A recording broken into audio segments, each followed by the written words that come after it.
Ambia wanaosema mwili uri, tumerudisha mwili. Tumechafuka waambie. Tunatakiwa tumbebe na Arusha nzima. Tumemtoa nyumbani, tumemrudisha tena mochwari, alafu tunamtoa mochwari, tunampeleka nyumbani. Kwa heshima tu wenyewe. Mbaya ni mbaya. Marafiki wa marehemu wakachukua hatua ya kushusha mwili kwenye gari yangu ambao ni Arusha Funeral. Wakashusha mwili kwenye huduma ya funeral service, wakaingiza kwenye noa ya kawaida private, wakarudi nao mochwari. Kumkimbiza eti mapema. Hivi kushona kama marehemu anapelekwa nyumbani saa 2 au saa 3, saa 1. Au marehemu tumezoea mambo za saa 4. Wakati hata mzazi ya dada. Mimi nikamka mbio nikamwambia je nitakwenda mochwari. Nafika mochwari namkuta tu mtu mmoja. Hamna mtu mwingine.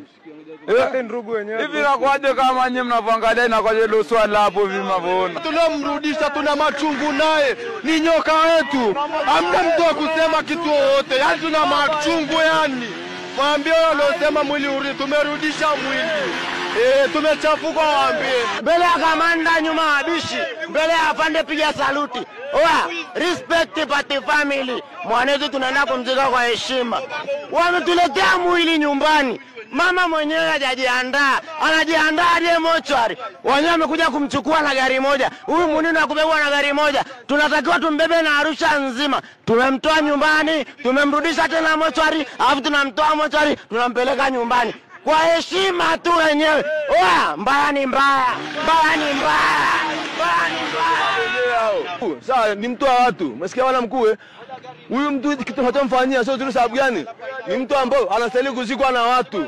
Wanataka mtu saa 12 asubuhi kwa nyumbani mkuu, mkika vile mbwa aisee mkuu. Haipendezi hata kwa Mungu brother bwana. Hata si ni binadamu wala tunakufa brother. Tafuta pesa tajiri apandishi mapepo. Ni mbaya kwetu Philadelphia. Huyu ni Maina ase amebebwa hapo nyuma ase mkuu wangu. Huyo hapo ni Chafozi ase. Huyo hapo ndio jemedari, huyo ndio nguli effects.